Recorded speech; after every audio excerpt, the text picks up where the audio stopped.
Bakit may mayaman? At bakit may mahirap? Bakit may mga tao na mabilis nila nakukuha pangarap nila? At bakit kaya yung iba matagal? O kaya minsan nga, hindi nila ito makuha. Karamihan ng tao, usually ang alam nila na way para makuha ito ay mag-aaral ng mabuti, mag-enroll sa magandang paaralan, pagkatapos ng college, makakakuha ng diploma, at makakakuha ng magandang trabaho.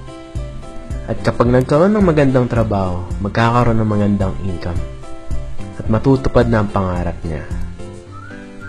Pero, oops! Teka lang. Punta tayo sa tinatawag na katotohanan.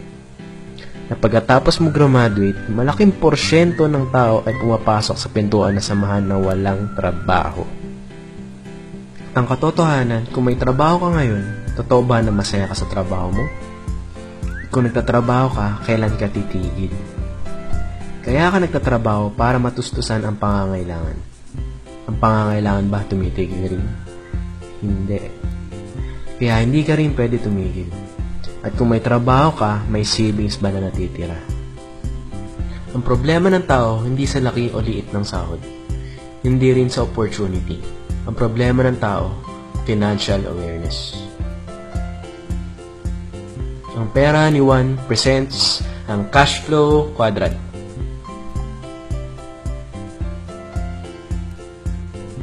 Meron tayo 4 na klase ng tao na iba-ibang pinanggagalingan ng income.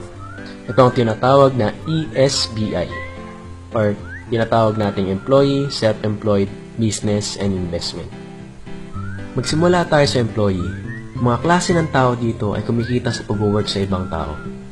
Usually, sila mga pumapasok sa opisina 8 hours araw-araw na nakatali sa 40 hours sa isang linggo. At nakadepende sa monthly salary as a primary source of income.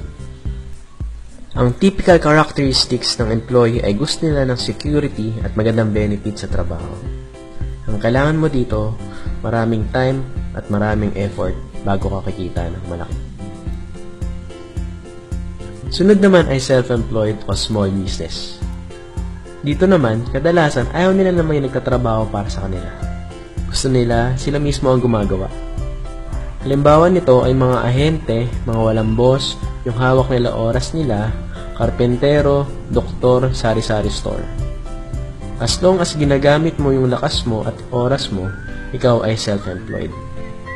Ang maganda dito ay wala kang boss, hawak mo ang oras mo. Katulad rin ito ng employee. Kailangan na maraming time, maraming effort bago lumaki yung kita. Pero pag walang kliyente at nagbabakasyon, wala silang kita. Ang employee at self-employed, ang side na ito ay tinatawag natin na active quadrants o linear income. Ibig sabihin nito, kailangan ng tao bigyan ng oras at effort ang trabaho para kumita sila ng pera. Usually, ito yung mga no work, no pay jobs. Tignan naman natin ang business. Isa sa mga sikreto ng mga mayayaman is they own a system, not the job. Ang maganda dito, wala ka rin boss at hawak mo rin oras mo. At may chance kang maging mayaman o maging multi-millionaire once na palaki mo yung negosyo. Ibig sabihin, alam nila na ang sistema ang paraan para magkaroon sila ng kalayaan. Kumukuha sila ng talentado at magagaling na tao para nagtatrabaho para sa kanila. May abilidad sila to lead at mag-manage ng tao. Kaya kahit magbakasyon sila ng matagal, ang pera tuloy-tuloy na pumapasok pa rin. Less time, less work, malaki pa rin ang kita. Ang pinagkaiba ng self-employed sa business, hindi ka pwede pumuno ng trabaho kasi meron ka lang 24 na oras. Sa business, pwede mo paramihin.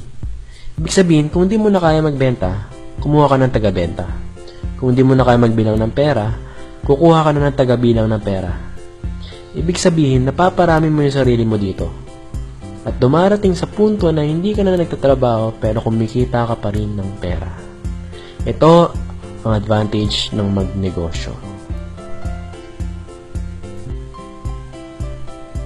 Finally, ang investment.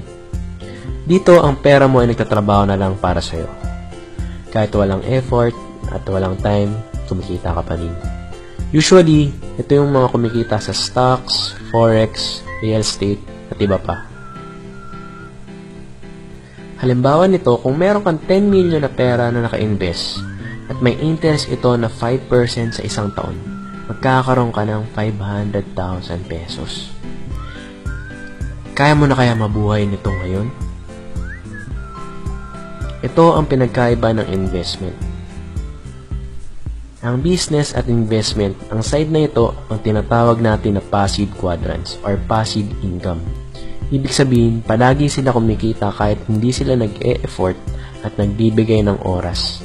Once na naging okay na ang kitaan.